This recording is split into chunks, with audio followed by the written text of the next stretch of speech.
किताब जो आपने पढ़नी है सबकन, उसका नाम मुसल्लमुस्सुबूत है। मुसल्लमुस्सुबूत जो किताब है ये मुहिब्बुल्लाह बिन अब्दुश्शकूर रहमहुल्लाह की है। ये 12वीं और 11वीं सदी के बहुत बड़े अल्लामा थे जिन्होंने ये किताब लिखी। उन्होंने इससे पहले भी अपना सिक्का मनवाया सुल्लमुल उलूम मंतिक के अंदर लिखी, और अपनी किताब मुसल्लमुस्सुबूत में इसको बयान भी करते हैं कि ये मसला मैंने सुल्लमुल उलूम के अंदर बयान फरमाया है।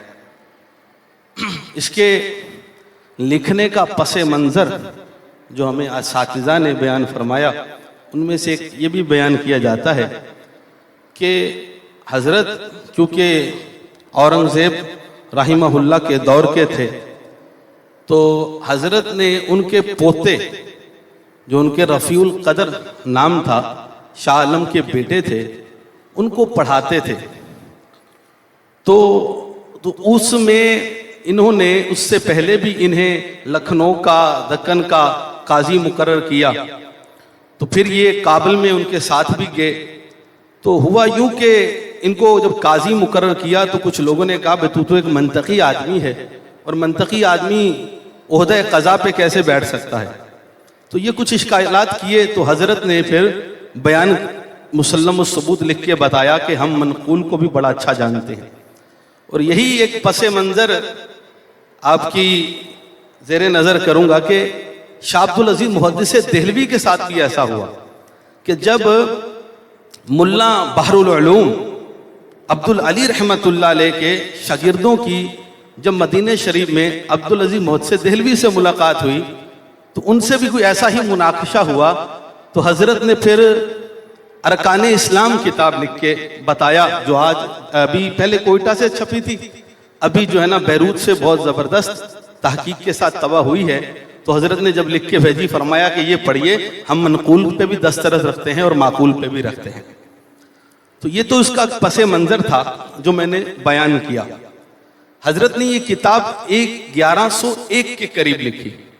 हज़रत की पैदाइश 1056 में है और फौत 1119 में हुए। बिहार एक सूबा है, बिहार बा के नीचे कसरा है, तो वहाँ के थे ये। हज़रत ने जो है शमसुद्दीन कुतुबुद्दीन सिहालवी रहमतुल्लाह अलैह से भी इल्म हासिल किया, और कुतुबुद्दीन कनौजी से भी इल्म हासिल किया आपने। ये सैयद थे, शाह साहब थे, दो मशहूर इनके और भी असातिज़ा हैं, ये दो मशहूर इनके असातिज़ा में से थे। हज़रत का किताब के अंदर उसलूब ये है कि एक मुकदमा लिखा, मुकद्दिमा लिखा। मुकद्दिमा के अंदर हज़रत ने तारीफ़ के ऊपर बहस की, और मौजू गर्ज़ो गायत उस पर इल्मी मुनाकशा को वारिद किया, हद्दे इज़ाफ़ी, हद्दे लक़बी, फिर मशहूर तारीफ़ से उदूल किया, फिर उसकी वजह को बयान फरमाया। मुहकमुल उसूल जो है अमानुल्लाह बनारसी, उनके ऊपर रद्द करते हैं। फिर तहरीर इब्ने हुमाम की जो किताब है उसके हवाले से बहस करते हैं। फिर असरार जो कश्फुल असरार है बज़दवी रहमतुल्लाह अलैह। तो बहुत सारी किताबें, क्योंकि इन्होंने मुताला की, खुद खुतबा में जिक्र किया इन्होंने कि मैंने इस फन को बहुत पढ़ा। खुतबा में इन्होंने इस बात को जिक्र भी किया। तो ये अक्सर आप पढ़ाएंगे, उस्ताद साहब बताएंगे, शेख अमानुल्लाह बनारसी का कहीं रद्द करते हैं, कहीं इब्ने हुमाम का रद्द करते हैं, कभी किसी मुसन्निफ का रद्द करते हैं, कभी किसी का रद्द करते हैं, और अपने मौक़िफ़ को बयान करते हैं। फिर मुकदमा में इन्होंने तारीख़ मौजू गर्ज़ो गायत के ऊपर बहस के बाद मकाले लिखे, 3 मकाला ऊला, मकाला सानिया और मकाला सालिसा। मकाला जो ऊला है, वैसे तो ये मंतिक की इन्होंने बहस की, क्योंकि मबादी कलामिया था, तो कलामी मबादी में इन्होंने फिर बहस की कि मैंने मंतिक के हवाले से, क्योंकि उसके लिए बनाया इन्होंने जुज़, उसके ऊपर इन्होंने बहस की कि ये जुज़ है, उसके ऊपर इन्होंने कलाम किया, फिर उसके ऊपर इन्होंने दलील भी दी। तो इन्होंने फिर चंद इस्तिलाहात को बयान किया मंतिक की, मशहूर उदूल किया, लेकिन चंद इस्तिलाहात को बयान किया। फिर क़ियास को बयान किया, क़ियास इख्तिरानी की जो 4 सूरतें हैं उनमें से 3 को बयान, 5 शक्लों को बयान किया, उसकी वजाहत की। उसके अंदर फिर इब्ने हुमाम के हवाले से जो इश्काल था कि उनकी शक्ल के हवाले से, शक्ल अव्वल के हवाले से बदील इंताज थी, उसको इन्होंने बयान किया, उसका इन्होंने रद्द भी किया। ये इल्मी मुनाकशा का इनका सिलसिला है। इसी तरह फिर मकाला सानिया जो है, मकाला सानिया के अंदर हजरत ने अहकाम की बहस की। इस मकाला सानिया के अंदर 4 बाब हैं। पहले बाब के अंदर हजरत ने हाकिम की बहस की, हाकिम की बहस की, उसकी बहस को जिक्र किया। फिर इसके अंदर हुस्न और कुबो की बहस को इन्होंने छेड़ा। फिर हुक्म की बहस की, उसके ये जगह जगह आपको अशायरा के हवाले से, मातुरीदिया के हवाले से, मुअतज़िला के हवाले से, यानी कि ये किताब माजून है। इसमें कलामी मबाहिस को भी छेड़ते हैं और उसूली मबाहिस को भी हजरत जिक्र करते हैं। मजीद मैंने तो इसे मुख्तसर सा इजमालन देख के जो समझा, मजीद उस्ताद साहब बयान करेंगे इस हवाले से क्या है। तो ये अशायरा को, मातुरीदिया को, मुअतज़िला को और दूसरे फ़िरक़े बातिला की भी गहरी गिरफ्त फरमाते हैं। मकाला सानिया में अहकाम की बहस में 4 हैं यानी कि बाब। पहले में बाबुल अव्वल में इन्होंने हुक्म की यानी कि हाकिम की बहस की, दूसरे में हुक्म की बहस की, तीसरे के अंदर फिर इसमें तकलीम माला युताक, क्योंकि दूसरे में तकलीम माला युताक, तहमील माला युताक, ये उसकी बहस को छेड़ा। फिर जो तीसरा है ये महकुम फी की बहस को छेड़ा। फिर उसके अंदर उसकी आभास को बयान किया, मा युतलब फी मिनल मुकल्लफ उसको कहते हैं, वो उस्ताद साहब बयान फरमाएंगे। तो महकुम ले की बहस छेड़ी। तो मुरव्वजा जो आपके पास किताब है, ये तो मैंने मुख्तसर इजमाल बता दिया, इजमाल कब्ल तफसीर ये यही है। यानी कि ये मकाला जो सानिया है, मकाला सानिया के 4 यानी कि जो बाब हैं उस पर ख़त्म हो जाती है।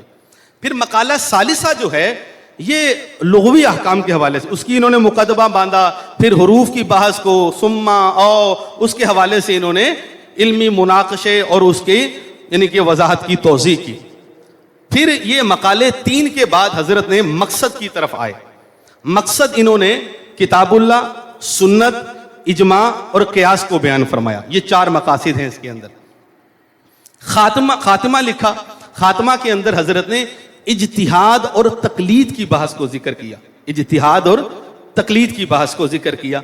ये मुख्तसर सा किताब का तारुफ है जो मैंने आपके सामने जिक्र किया। पहले मैंने मुसन्निफ के बारे में इजमाली बताया। मुहिब्बुल्लाह बिन अब्दुल शकूर नाम है, 1056 में पैदा हुए, 1119 में उनकी वफात है। और उन्होंने 2 असातिज़ा मसूद, दोनों कुतुबुद्दीन सियालवी हैं और कुतुबुद्दीन कनौजी रहमतुल्लाह अलैह से उन्होंने इल्म हासिल किया। और फिर इन्होंने किताब लिखने का मैंने पसे मंज़र भी जिक्र किया। उसके बाद मैंने दूसरे मुकदमा में अपने में जिक्र किया किताब का इजमाली तारुफ। तीसरा जो मुकदमा है, इसकी शुरुआत जो आपके हाथ में है मुरव्वजा किताब, यह तालिकुल मनऊत है। ये बरकतुल्लाह लखनवी रहमतुल्लाह अलैह की किताब है जो इन्होंने हाशिया लिखा, और कमाल का हाशिया है ये जो इसकी तोज़ी करता है, बरकतुल्लाह लखनवी रहमतुल्लाह अलैह। इसकी क्योंकि शुरुआत बहुत ज़्यादा हैं जो हम तक कहीं दस्तयाब नहीं है। जैसा कि खुद इस किताब के अंदर मुल्ला हसन जो हैं उनकी शुरू से इन्होंने शरह से इस्तिफादा किया है, उसका जिक्र भी करते हैं मुल्ला हसन।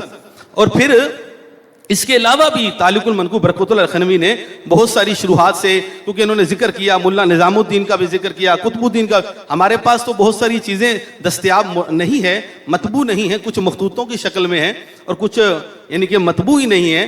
तो हज़रत के पास जिस अंदाज में भी थी उस वक़्त, तो उन्होंने सामने रखी इसको, यानी हाशिये को लिखते बरकतुल्लाह लखनवी रहमतुल्लाह अलैह ने। एक और है जो मुख्तसर है, शरह मुसल्लम उस-सुबूत अब्दुल हक खैराबादी रहमतुल्लाह अलैह, वो भी मुख्तसर है। अब हमारे पास मुख्तसर है या लिखी इतनी थी, ये अल्लाह बेहतर जानता है।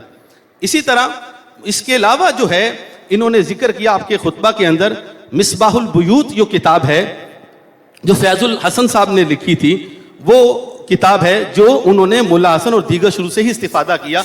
हजरत ने जिक्र किया बरकतुल्लाह साहब ने कि वो मुस्तकिल नहीं, उन्होंने नकूल ही को उन्हीं से शुरू से इस्तिफादा करके इसको लिखा है।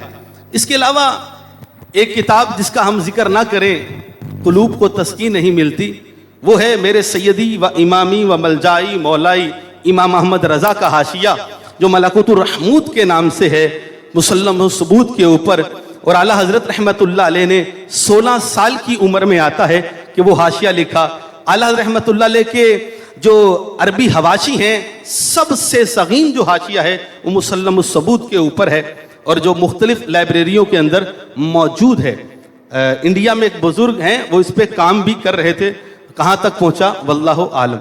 इसके अलावा भी आपके पास बहुत सारी यानी कि शुरू मिन्हियात हैं, उस्ताद साहब बयान करेंगे अब्दुल्ला खैराबादी के मिन्हियात, और इसके अलावा बहुत सारी शुरुहात हैं जो मिल जाती हैं, दस्तयाब हैं कुछ शुरुहात, और कुछ शुरुहात मखसूतों की शक्ल में हैं। अल्लाह करीम की बारगाह में दुआ है, अल्लाह करीम इल्म नाफ़े अता फरमाए और फ़हम अता फरमाए किताब को समझने का, और मुहिब्बुल्लाह बिहारी रहमतुल्लाह अलैह के उसलूब को समझने की तौफीक अता फरमाए।